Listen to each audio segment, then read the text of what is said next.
स्वागत है आपका वर्दा फिल्म्स की कहानियों में, जहां आपको मिलती हैं मनोरंजन से भरी, प्रेरणा देने वाली और दिल को छू लेने वाली कहानियां।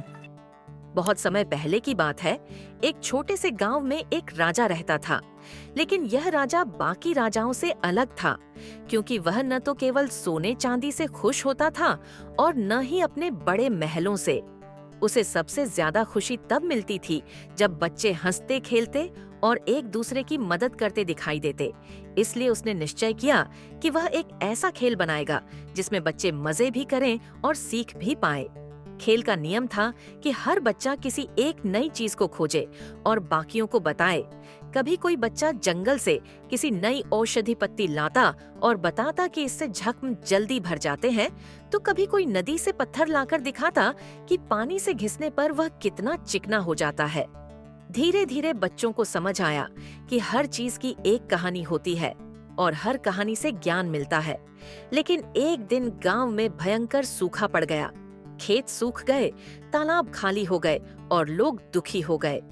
तब वही बच्चे जो रोज खेल के बहाने नई बातें सीखते थे, सबको याद दिलाने लगे कि हम सबने तो यह सीखा है कि मिलकर काम करने से मुश्किलें आसान हो जाती हैं, तो क्यों न हम सब मिलकर कोई उपाय करें।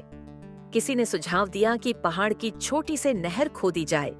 किसी ने कहा कि बारिश का पानी बांस की नलियों में जमा किया जाए और किसी ने कहा कि जंगल से पत्तियों के बड़े छाते बनाकर पानी इकट्ठा किया जाए। सब बच्चे मिलकर मेहनत करने लगे और बड़ों ने भी उनका साथ दिया। दिन रात खप कर उन्होंने नहरें खोद डाली, बांस की पाइपें जोड़ दी और पत्तों के छाते बना दिए। कुछ ही समय में गांव में फिर से पानी भर गया और लोग खुश हो गए। तब राजा ने बच्चों से कहा, आज तुम सब ने साबित कर दिया कि सीखना केवल किताबों से नहीं बल्कि जीवन से होता है।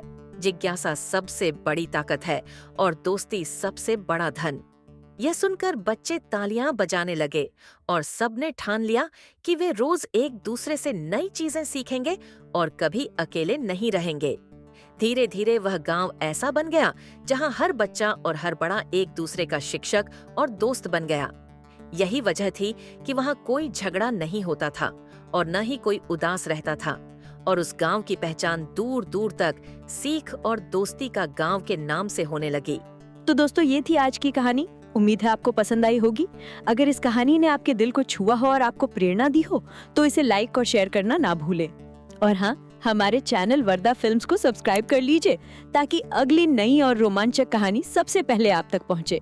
मिलते हैं अगली कहानी में। तब तक के लिए सुनते रहिए, सीखते रहिए और अपने सपनों को साकार करते रहिए।